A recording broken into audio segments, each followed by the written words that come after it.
You won't believe what happened between Jeff Bezos and Donald Trump. Hey guys, today we're going to be taking a look at You won't believe what happened between Jeff Bezos and Donald Trump. Let's get right into it. Amazon Web Services has attributed its inability to secure a $10 billion government contract to President Trump, but the conflict between Amazon CEO Jeff Bezos and Trump extends far beyond that incident.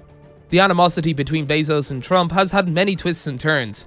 It all started in 2015 when Bezos bought the Washington Post, a newspaper that Trump felt had unfair coverage of him during the presidential campaign. Trump responded by calling the publication the Amazon Washington Post and repeatedly criticizing both Amazon and Bezos on social media. Since then, Trump has criticized Amazon for negatively impacting tax-paying retailers and made remarks insinuating that it would be a positive development if employees at the Washington Post, which is owned by Bezos, went on an extended strike. During his presidential campaign, Donald Trump alleged that Amazon was not paying taxes, which was a viewpoint also held by some left-wing critics. As a matter of fact, in 2019, the company owed federal income taxes for the first time in 3 years. In 2015, Trump took to Twitter to insinuate that the reason why Jeff Bezos owned the Washington Post, which he claimed was losing money, was to reduce taxes at Amazon, which Trump referred to as a no-profit company.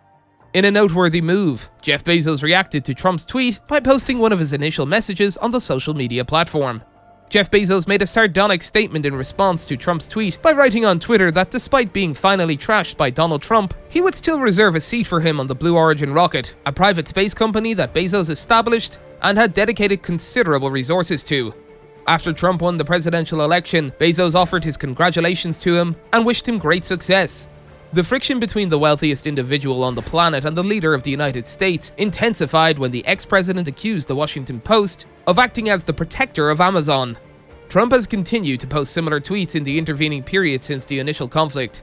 The rivalry reached its peak when Amazon lost the bid for the $10 billion Pentagon contract to Microsoft. Amazon filed a lawsuit accusing Trump of using his position to influence the decision, which Trump denied.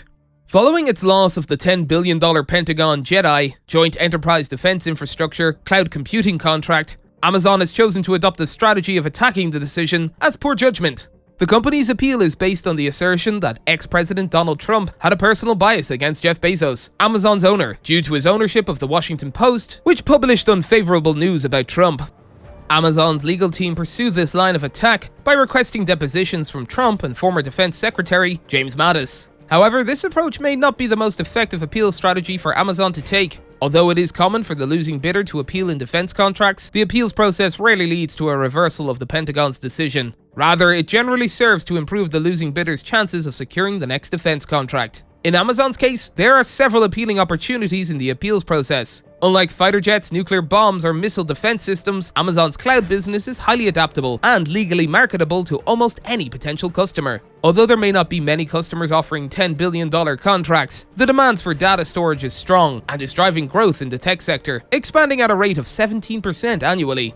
When Boeing or Lockheed Martin lose a Defense Department weapons contract bidding process, they cannot turn around and try to sell that product to countries like Russia or China.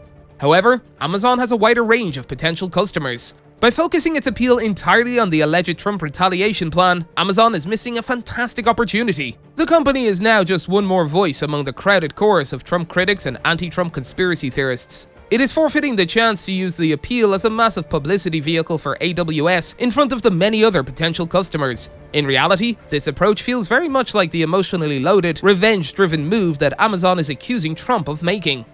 Certainly, Amazon can probably gather a decent number of examples of Trump's tweets and comments from his rallies where he has criticized Bezos.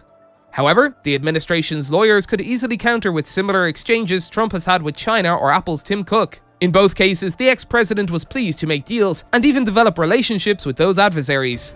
The long-standing dispute between Jeff Bezos and Donald Trump has been a topic of public discussion for many years. Despite the serious nature of these disputes, the public feud has at times appeared to be somewhat childish. For example, Bezos' humorous tweet about sending Trump to space in 2015 may have been seen as a childish response to Trump's criticisms of Amazon and the Washington Post. Similarly, Trump's frequent Twitter rants about Amazon and Bezos have been criticized for their pettiness, with some suggesting that the president was using his platform to settle personal scores. Now that the feud between the two has come to a close, it's easy for outsiders to see the conflict as being somewhat trivial in nature. While it may have been significant at the time, the fact that it has now been resolved suggests that perhaps it wasn't as significant as it once appeared to be. That's all for today, and we'll be sure to catch you all in the next one.